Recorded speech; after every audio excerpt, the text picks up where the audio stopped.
subscription tonight. Good work by Noah Gregson using some lap traffic. The 54 looked like he was up beside the 9, and the 9 used the 23 to kind of pick the 54. There's your CNC machine at work there. I made this sign. Keeping that position. He's got a trail of cars lined up behind him trying to get around the 11 of Haley. Look at all these cars back there trying Only took me get around this 51. Haley's been up underneath him. 3 days to learn how to do this. Maintaining fifth. Right. Jeremy Clemens is a really good racer. He is not going to be an easy pass. It's fixing to finish that there up. It really helped these smaller teams. And then it's still got to put welcome to Denny Leonard's Woodshed.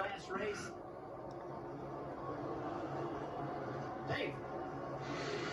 So with the win last week in Kansas, Ty Gibbs in that white 54 became the youngest driver to ever win 4 Xfinity Series races.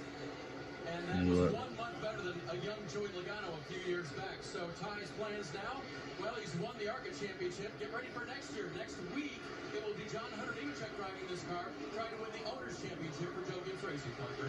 Well, Dave, for Justin Haley, he came to this race 7 points